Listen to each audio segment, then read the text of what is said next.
जब कभी भी जीवन में बहुत संकट आ जाए तो व्यक्ति को क्या करना चाहिए? जब कभी भी जीवन में अति संकट आ जाए उस परिस्थिति में व्यक्ति को क्या करना चाहिए? तो वहां श्लोक है, भगवान कहते हैं व्यक्ति को जितना हो सके दान करना चाहिए। सावधानी से सुनिएगा। हमारे शरीर में कोई रोग बना है और अगर उस व्यक्ति को या तो वमन नहीं होता या फिर किसी भी रूप में अंदर से मल निकले ना, तो व्यक्ति की मृत्यु की पूरी संभावना बन जाती है। व्यक्ति के अगर मलमूत्र और भीतर की वस्तु बाहर निकलने के रास्ते बंद हो जाए, कितनी भी दवाई दे दी जाए, डॉक्टर यही प्रयास करेगा कैसे भी करके इनका मल स्वच्छ होना चाहिए, नहीं तो ये मर जाएंगे। ठीक वैसे ही भगवान यहां पर उपदेश देते हैं यदुवंशियों को, और यदुवंशियों से कहते हैं देखो जीवन में अति संकट जब आती है तब क्या करना चाहिए? बोले जितना संग्रहित धन है उसको व्यय करना प्रारंभ करो, दान करो, पुण्य करो, यज्ञ करो, अनुष्ठान करो। व्यक्ति दान पुण्य यज्ञ अनुष्ठान कब करता है? जब सब कुछ व्यवस्थित है, कोई दिक्कत नहीं है, सब बढ़िया चल रहा है, एक नंबर चल रहा है बिजनेस, तब करें, कथा करा लो, यज्ञ कर लो, अनुष्ठान कर लो, ठीक है, तब भी करो। लेकिन यहां भगवान की वाणी है कि संकट जब जीवन में आवे तब प्रयास करो, जेब में जितना रखा उस समय और लगा कि बहुत बड़ा संकट आ गया, क्या करें? दान कर दो। अभी जेब में डालो, कितने हैं निकाल दो, कहीं से लाओ, कुछ दान पुण्य, इतना भी नहीं कि सब खत्म ही कर दो, पर कुछ दान करो। ठाकुर जी कहते हैं दान करते ही आप अनुभव करेंगे कि कुछ प्रतिशत जो आपका कष्ट है वो घटने लगेगा। क्यों? संग्रहित धन ही कष्ट का कारण बना है, और उसको जैसे ही आप दान करोगे ठीक हो जाता है।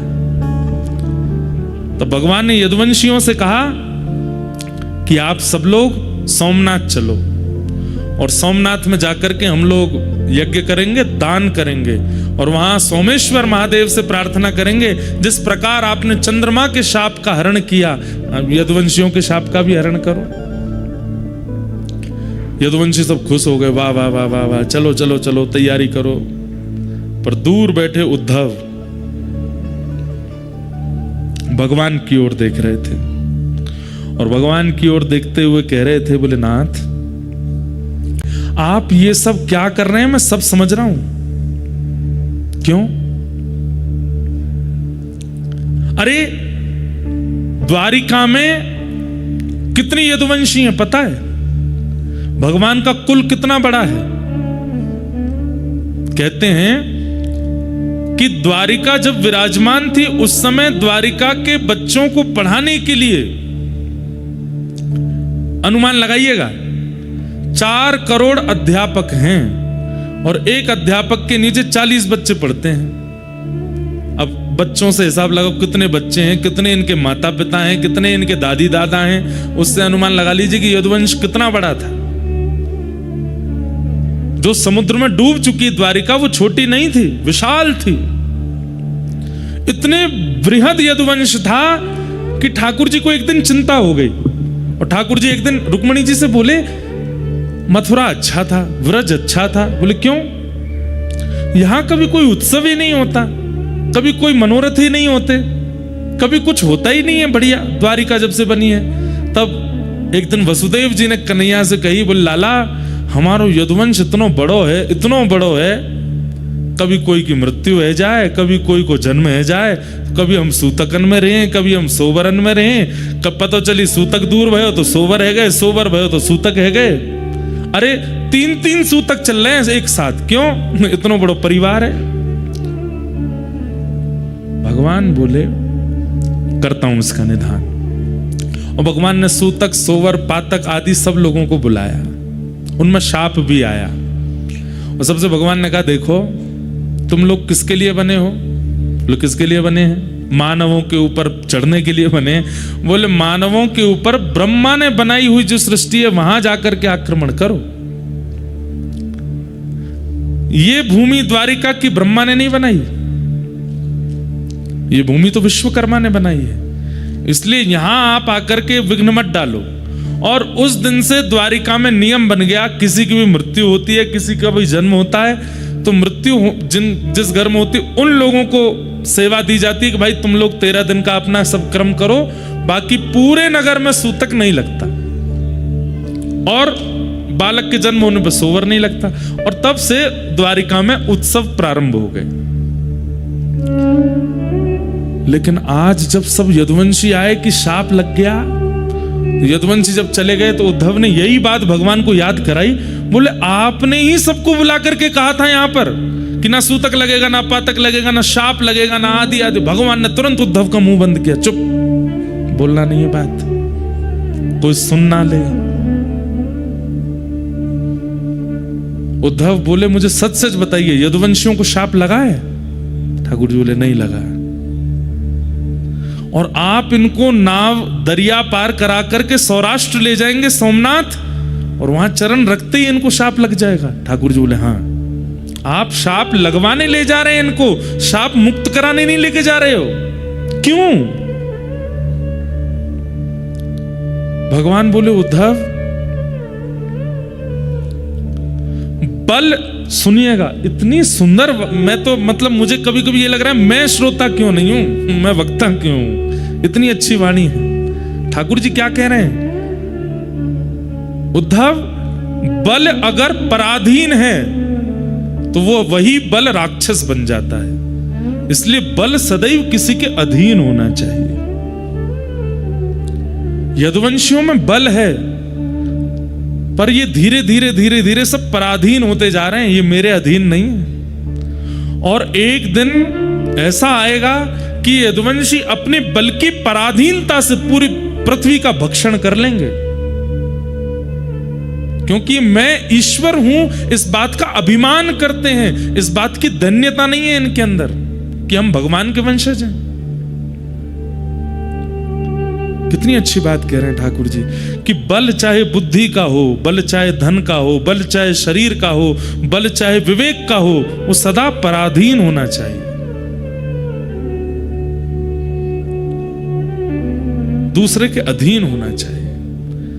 अगर आपका बल और उस बल के ऊपर कोई दंड देने वाला नहीं है तो आप अपने बल से राक्षस बन जाओगे। रावण राक्षस कैसे बन गया? बल को नियंत्रित करने वाला ऊपर कोई है नहीं। हिरण्यकश्यप राक्षस कैसे बन गया? कंस राक्षस कैसे बन गया? क्योंकि उस बल को अंकुश लगाने वाला कोई नहीं है ऊपर। और मानव भी, हम आप सब भी राक्षस क्यों बन जाते हैं? जब हम अपने बल का, हमको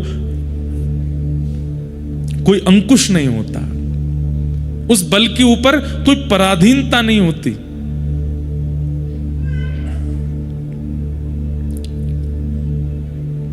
भगवान बोले इसलिए यदुवंशियों का नाश होना जरूरी है उद्धव, और मैं इन लोगों को लेके जाऊंगा, लेकिन तुम नहीं जाओगे। क्यों? मैं भी तो यदुवंशी हूं, मैं क्यों नहीं जाऊंगा? तो भगवान बोले उद्धव, कोई तो एक रहना चाहिए ना जो मेरी भक्ति का, मेरे भाव का, मेरे ज्ञान का, मेरे धर्म का आगे तक प्रचार कर सके। और फिर इसी विषय को ठाकुर जी यहां उद्धव के चित्त में विरक्ति आवे, भक्ति आवे, त्याग आवे। और वो कैसे आएगा? उद्धव यहां प्रश्न करता जा रहा है और ठाकुर जी उसको उत्तर देते जा रहे हैं। वही उद्धव कृष्ण संवाद है। अब हम चलते हैं, ये मध्य का भाग छोड़ दिया मैंने, जो उद्धव कृष्ण संवाद है। भूमिका प्रारंभ की बता दी कि उद्धव कृष्ण संवाद प्रारंभ कहां से होता है, कि उद्धव चरणों में बैठा है और चरणों में बैठ करके कह रहा है कि आप मुझे छोड़ करके क्यों जा रहे हैं? मुझे भी शाप क्यों नहीं लगवा रहे हैं?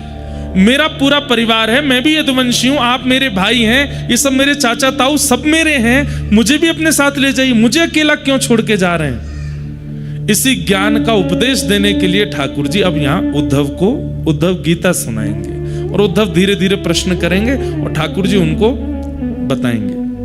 अब चलते हैं इसके अंत में। अंत में क्या होगा?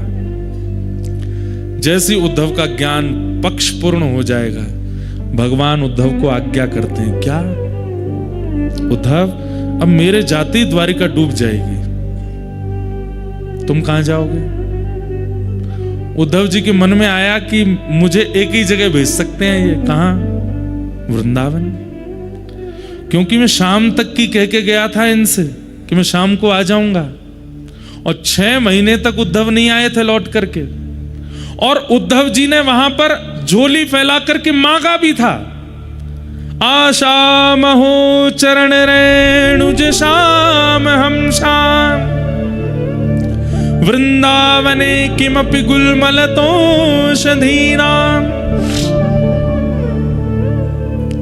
उद्धव जी के मन में आ चुका है कि ये मुझे व्रज जाने को कहेंगे, और उद्धव जी थोड़ी तैयार भी उसी तरीके से होने लगे थे। भगवान बोले, उद्धव बोले कि ठाकुर जी द्वारिका डूब जाएगी आपकी जाति। बोले जी तो मुझे कहां जाना है? भगवान बोले बता रहा हूं। बोले मुझे पता है कहां जाना है। बोले कहां जाओगे? बोले व्रज। भगवान बोले इतने योग्य नहीं हुए उद्धव तुम, व्रज की प्राप्ति के लिए तप करना पड़ेगा, और वो तप कहां होगा? बोले बद्रिकाश्रम। श्रीमद् भागवत के उत्तर महात्म्य में स्पष्ट लिखा है। बोले क्या? व्रज की प्राप्ति, वृंदावन की प्राप्ति, चाहे वृक्ष के रूप में हो, चाहे मानव के रूप में हो, चाहे कोई कीड़ा के रूप में हो, चाहे किसी भी रूप में हो, व्रज में जन्म तब तक नहीं मिलेगा जब तक बद्रीनाथ में तप नहीं किया गया होगा। बद्रीनाथ की तपस्या ही वृंदावन में जन्म देती है। तो पहला प्रश्न मेरे चित्त में जो आया था कि उद्धव को व्रज क्यों नहीं भेजा भगवान ने, बद्रीनाथ जाने को क्यों कहा? क्योंकि उत्तर महात्म्य में लिखा है क्या? साधन भूमि बदरी। बद्री क्या है? बोले साधन भूमि है, और फल भूमि व्रज भूमि। बद्रीनाथ साधन भूमि है, यहां किया गया तप, यहां किया गया जप, यहां किया गया अनुष्ठान, यहां किया गया किसी भी प्रकार से भगवत सम्मिलन का अनुष्ठान, उसका फल क्या मिलेगा? बोले वृंदावन मिलेगा। कुछ दिन का प्रवास किया है, कुछ दिन नाम जप किया है, कुछ दिन रह करके कुछ किया है, 1-2 दिन रुके हैं, तो उसके फल के रूप में हो सकता है कि अगली बार जन्म कहीं भी हो, पर बीच बीच में ब्रज आना जाना लगा रहेगा। बीच बीच में ब्रज की प्राप्ति, यह भी पूर्व जन्म के बद्रीनाथ के तपस्या का फल है। बद्रीनाथ में रह करके कोई अनुष्ठान किया है, 7 दिन का, 13 दिन का, 15 दिन का, 20 दिन का, 1 महीने का, तो उसका फल क्या मिलेगा?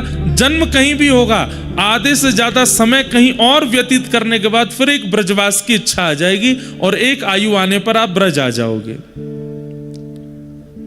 पर सब त्याग करके अपनी अंतिम श्वास तक किसी ने बद्रीनाथ में रह करके तप किया होगा। यहां अंतिम श्वास लेने का मतलब है जन्म वृंदावन में ही होगा। यहां जो भी प्राण त्यागेगा, निश्चित है कि उसका जन्म कहीं ना कहीं व्रजमंडल में ही होगा। उद्धव ने झोली फैला करके मांगा है कि मुझे व्रज की प्राप्ति हो। तब भगवान आज जाते जाते कहते हैं उद्धव तुम बद्रीनाथ जाओ। उद्धव घबरा गए, बोले आपने व्रज जाने को नहीं कहा, जबकि आप जानते हैं कि ब्रजवासियों से, किशोरी जी से और व्रज से मेरा इतना प्रेम है, फिर भी आपने मुझे व्रज में निवास करने की आज्ञा नहीं दी, आप कह रहे हो बद्रीनाथ जाओ। तो भगवान प्रसन्न होकर के बोले व्रज ऐसे ही नहीं मिलेगा उद्धव, उसके लिए तुम्हें बद्रीनाथ में तप करना पड़ेगा, इसलिए तुम बद्रीनाथ जाओ। सोचिए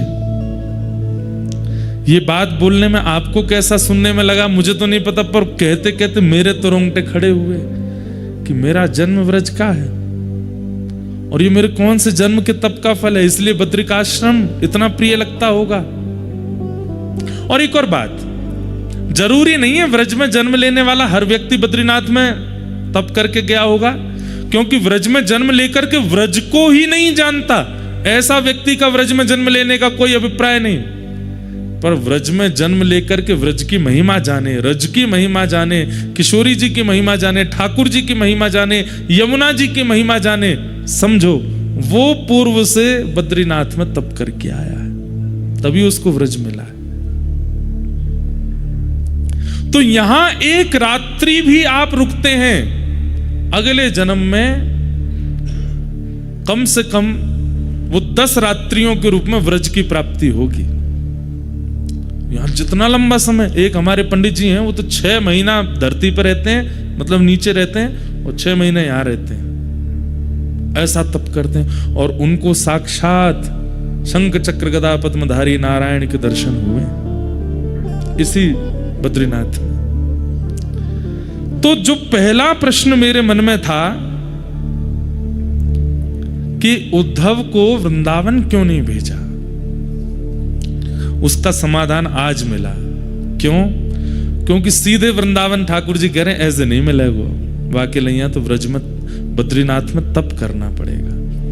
नारायण क्यों बैठे हैं यहां तप में, उसके पीछे भी 2 कारण हैं, बहुत सावधानी से सुनिएगा। जगत नियंता जगदाधार परमात्मा को क्या आवश्यकता है तप में बैठने की? वो तप में क्यों बैठे हैं? तपस्या वो करता है जिसको कुछ चाहिए हो, या तपस्या वो करता है जो भगवत दर्शन करना चाहता हो। स्वयं भगवान है, स्वयं सर्व समर्थ हैं, जिनकी भ्रगुटी टेढ़ी होने पर पर्वत बन जाते हैं, जिनके मुस्कुरा जाने पर समुद्र में लहरें आ जाती हैं, जिनके क्रोध हो जाने पर भूमि बीच से फट जाती है और नूतन प्रलय हो जाता है, उन परमात्मा को तप में बैठने की क्या आवश्यकता है? 2 कारण। पहला कारण,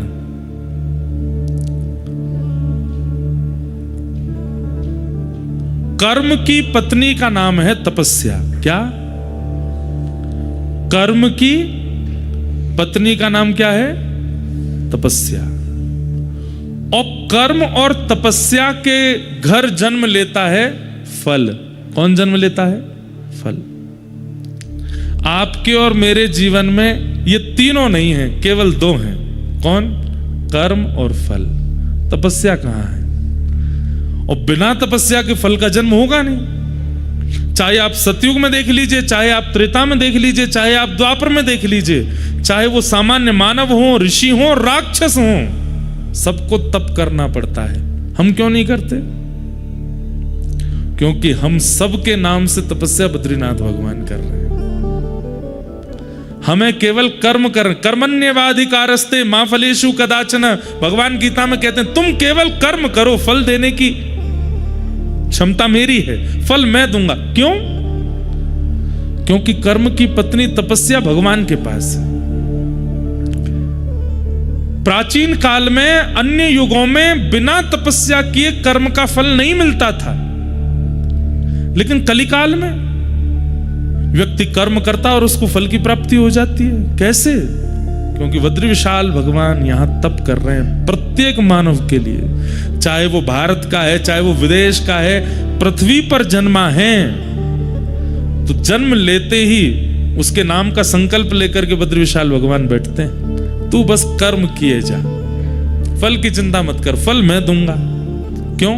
तपस्या से फल का जन्म होता है और वो तुम्हें भेजता रहूंगा।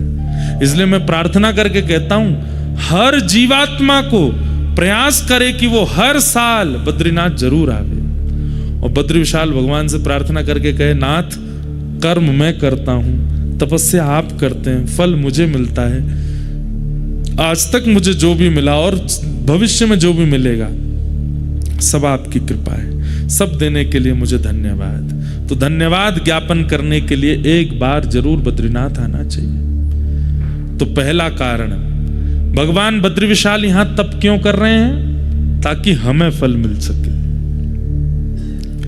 इसलिए जब बद्री विशाल भगवान का दर्शन करो तो 2 विधियां हैं। पहली विधि, अपना गोत्र बोल करके प्रणाम कीजिए। आपका नाम गोत्र क्या है?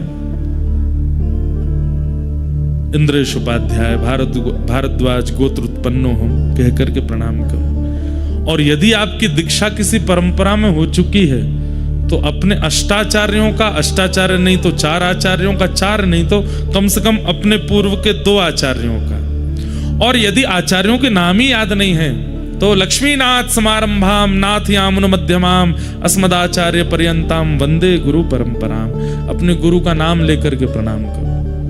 तो क्या होता है? ठाकुर जी तप में बैठे हैं, जैसे ही आप जाकर के कहते हैं कि इंद्रेश उपाध्याय भारद्वाज गोत्र उत्पन्न करता हूं, आपको प्रणाम करता हूं, श्री कृष्णचंद्र गुरुदेव की ओर से आपको प्रणाम करता हूं, श्री गरुड़ ध्वजाचार्य गुरुदेव की ओर से आपको प्रणाम करता हूं, श्री रामानुजाचार्य गुरुदेव की ओर से आपको प्रणाम करता हूं, श्री नाथ मुनि स्वामी जी की ओर से आपको प्रणाम करता हूं, यामुनाचार्य जी की ओर से आपको प्रणाम करता हूं, सटकोप स्वामी जी की ओर से आपको प्रणाम करता हूं।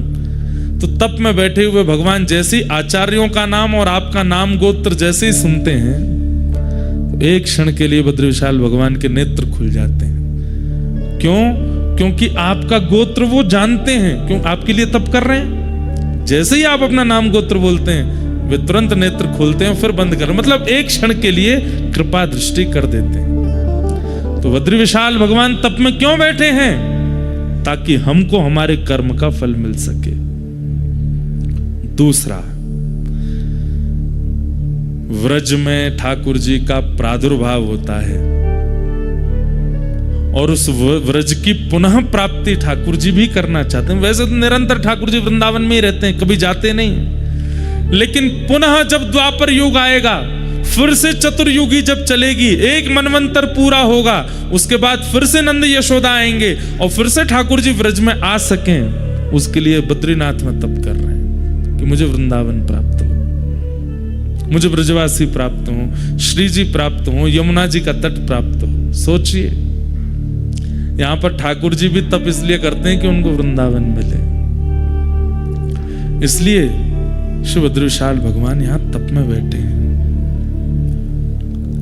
हरि हम कब होंगे ब्रजवास, हरि हम कब होंगे ब्रजवास। गाइए, हरि हम कब होंगे ब्रजवास, हरि हम कब होंगे,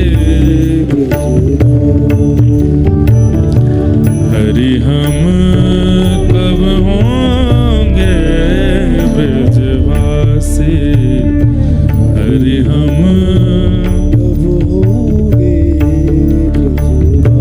ठाकुर नंद किशोर हमारे,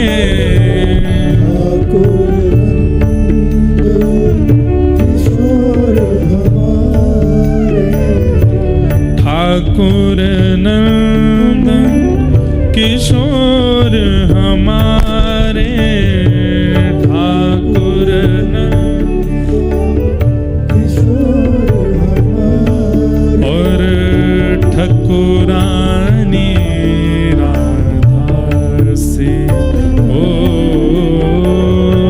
ठकुरानी। गाइए, हरि हम कब होंगे ब्रजवासी, हरि हम कब होंगे। ये पद तो नित्य बद्री विशाल भगवान के सामने गाने वाला है।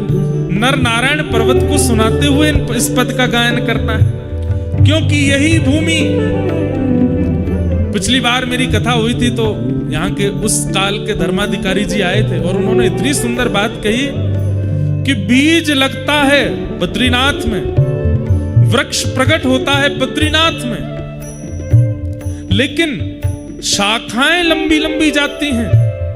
कुछ द्वारिका की ओर गई, कुछ जगन्नाथपुरी की ओर गई, कुछ दक्षिण की ओर गई, लेकिन जिस शाखा में फल लगता है वो शाखा जाती है ब्रजमंडल की ओर, जिसमें फल लगता है, जिस फल में क्षुधा निवृत्ति की स्थिति भी है, रस भी है, स्वाद भी है, वो फल तो व्रज में जाकर के प्रकट होता है, पर उसका बीज बोया यहीं जाता है। बंधुओं, वृंदावन की पहचान पूरे विश्व को किसने कराई? श्रीमद् भागवत। और वो भागवत कहां प्रकट हुए? यहीं, बीज यहीं बोया गया था, लेकिन वो विशाल वृक्ष प्रकट होकर के डाल पहुंची कहां? वृंदावन में। भागवत के सबसे ज्यादा वक्ता कहां है? भागवत के सबसे ज्यादा वक्ता वृंदावन में, भागवत कथा सबसे ज्यादा वृंदावन में। श्रीमद् भागवत जी का पठन पाठन कराने वाले विद्यालय भी सारे वृंदावन में, जबकि भागवत जी का विद्यालय यहां होना चाहिए, ये जन्म स्थान है। नहीं, सब इंटरकनेक्टेड हैं। बद्रीनाथ का एक ही फल है कि वृंदावन की प्राप्ति होती है।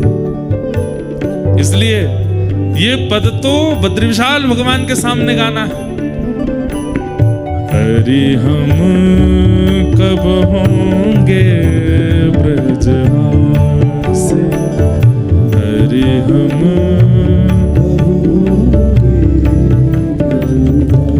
कब मिले हैं वह सखी सहेली, कब मिले हैं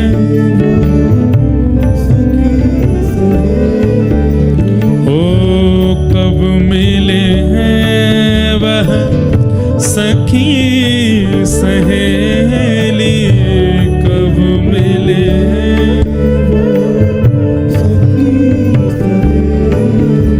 ओ हरिवंशी हरिदास, हरि हम कब होंगे ब्रजवासी, हरि हम कब होंगे,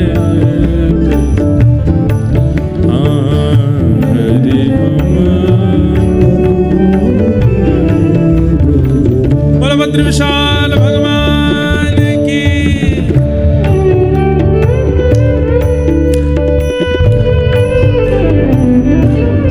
ताली बजाओ, गर्मी लगेगी थोड़ी।